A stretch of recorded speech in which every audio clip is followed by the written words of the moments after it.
And more recently, Nick Bryant co-authored a book with Henry Vinson called Confessions of a D.C. Madam. Vinson is a gay mortician who operated an escort service in D.C., and some of his clients were Republicans. In the book, there's a sequence where they describe how one Republican administration official who had been a longtime CIA officer, had been promoted to ambassador, was caught and exposed for being at one of these parties, and the parties were used to blackmail people like that. And Vinson reports that a high-ranking cabinet official in the then George H.W. Bush administration paid him a visit with veiled threats. And ultimately, Henry Vinson did 2 tours in federal prison that were pretty clearly intended to keep him quiet. Now, what is interesting about our current discussion is I've asked Vinson and Bryant point blank, was Dennis Hastert involved in either of those rings, either the Franklin or the D.C. Madam? And he said no, which I found surprising, frankly. That is surprising. That's interesting. And sorry, I just realized I didn't properly introduce you to the listeners, Peter. So Peter B. Collins of peterbcollins.com. Let's turn to Sibel Edmonds, boilingfrogspost.com. How does what we've heard so far square up with your firsthand knowledge of what the FBI was looking at in these cases? Well, some of these facts presented here, I don't have any firsthand knowledge of. But what I know has to do with what the Department of Justice and the FBI had been collecting between 1996, this is late 1996, and that was the case when I was fired from the FBI in April 2002. So I can vouch for this time period. I don't know if it went on. I suspect that it did. But between 1996 and 2002, per directive from the White House, and this was during Clinton's scandals with Lewinsky and Jones, the FBI's counterintelligence unit was given an order to collect information using FISA and ELSER under FBI's counterintelligence on political figures in Congress and start establishing specific files on them.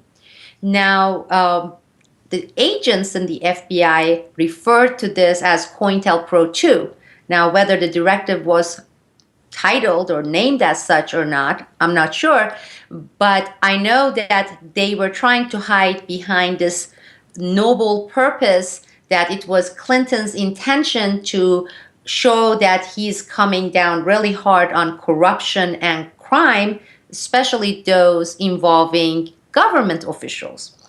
And so what happened during this time in this particular program, they collected tons of information on people like Dennis Hastert, Bob Livingston, Roy Blunt, Dan Burton. But I have to say that in this particular case, it was not limited to one party, because since they were sucking in information from through multiple methods, it was, think of a vacuum. The vacuum is not going to pick up a particular dust particles. It was sucking in information on all of them.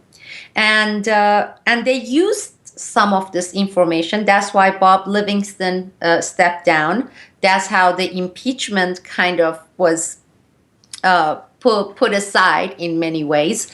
But also by 2000, they realized that they had too much dirt on people from their side of aisle, and people such as, in this case, we had Bob Creamer in Chicago, who served several high-level officials in Illinois. They had Stephen Solars. They had Tom Lantis. They had Jan Tchaikovsky, who was married to Bob Creamer.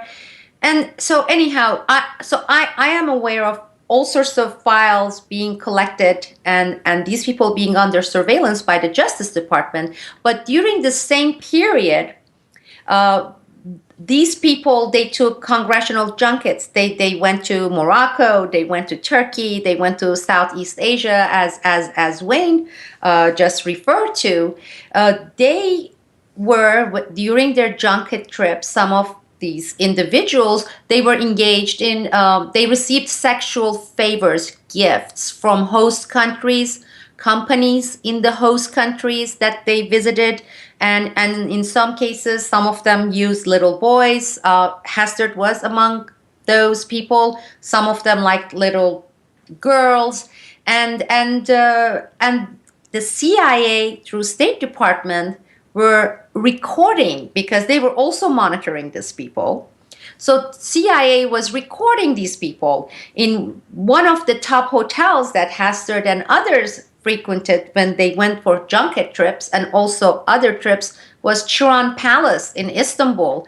And particular rooms where these VIP guests stayed were always bugged. And sometimes they were monitored and recorded by more than one entities. Those people who are familiar with my book, The Lone Gladio, and James, I know you read that. These specifics are all in there. And some things that may seem comical are very factual and realistic.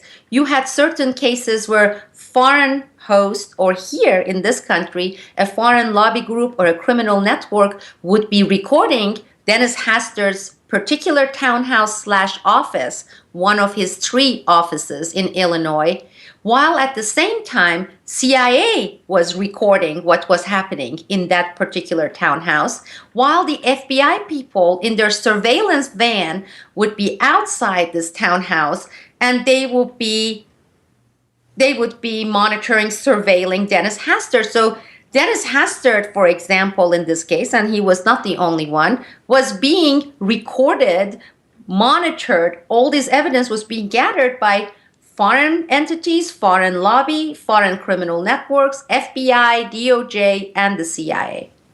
So it was not exactly a secret, what was happening. No, not within the FBI counterintelligence unit. It absolutely was not.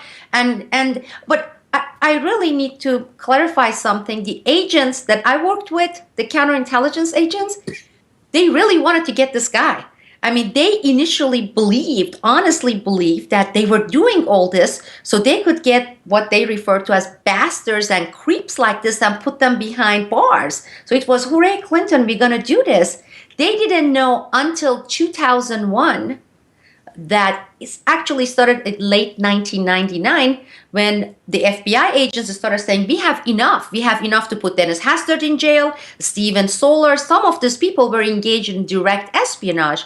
But then the Clinton administration, Janet Reno's excuse was, well, all this evidence on these individuals were collected illegally by abusing FISA. Think about the forbidden tree. Therefore, they could not use this in criminal courts. And that was completely BS.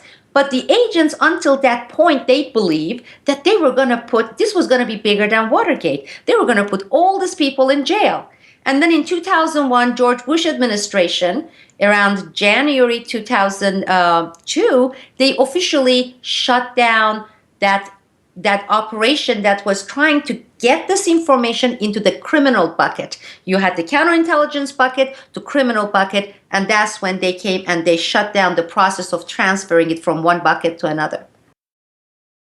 Well, of course, this raises the question, if these FBI agents were so passionate about this, then how come they haven't stepped forward to this point to talk about that? And we will get back to that question in a moment. But just on a